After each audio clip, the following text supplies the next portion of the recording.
Comment installer un éclairage au jardin? Niveau de difficulté, 2 marteaux.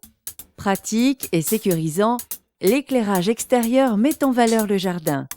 Une installation à mettre en œuvre dans les règles de l'art pour votre sécurité. Vous aurez besoin de spots enterrés, de lampadaires, de sable, de grillage avertisseur, de gaines rouges de protection TPC, de câbles rigides U1000 R2V à 3 conducteurs, de béton, de chevilles et de tire-fond. Munissez-vous d'un testeur, d'une bêche, d'une pelle, d'un niveau à bulles, d'une auge, d'une truelle, d'une pince coupante, d'une pince à dénuder, d'un tournevis d'électricien, d'un crayon, d'une perceuse à percussion et d'un escabeau.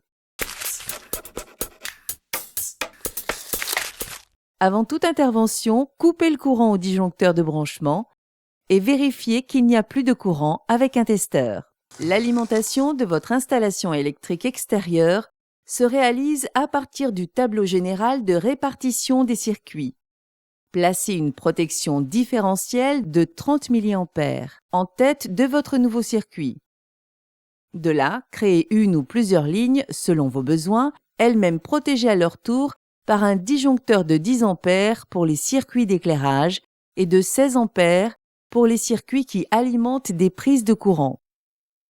Pour ne pas risquer de les endommager, les câbles électriques doivent circuler sous gaine, enterrés à 50 cm de profondeur au moins, avec présence d'un grillage avertisseur rouge. La profondeur est portée à 85 cm sous les aires accessibles aux voitures.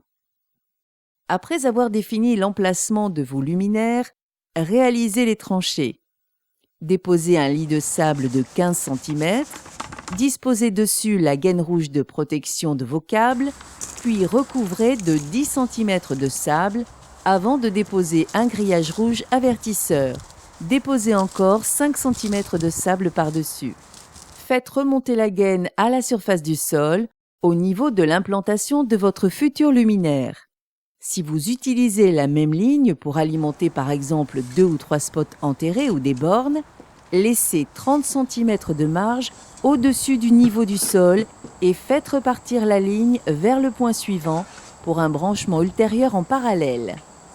Les connexions électriques ou le repiquage d'un nouveau circuit ne peuvent se réaliser qu'à l'intérieur des corps des appareils luminaires ou dans une boîte de dérivation étanche fixée à un potelet.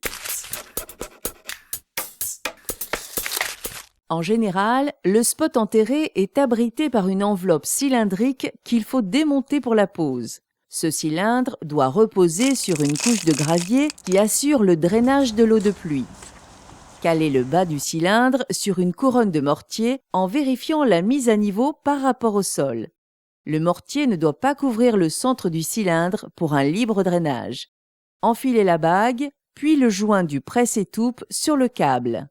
Dénudez l'extrémité des 3 fils, engagez le câble à l'intérieur du spot et raccordez au bornier. Assurez l'étanchéité en serrant le presse-étoupe, puis installez le spot dans son logement. Rebouchez le tour du spot avec de la terre, mélangée à un peu de compost si vous semez de la pelouse. Pour assurer une bonne stabilité au lampadaire, prévoyez une assise en béton de 30 cm de profondeur. Faites remonter le câble d'alimentation et sa gaine en plein centre du support et laissez un excédent de 40 cm pour le futur raccordement. Repérez les points de fixation, puis percez. Engagez les chevilles dans les perçages, puis procédez au raccordement.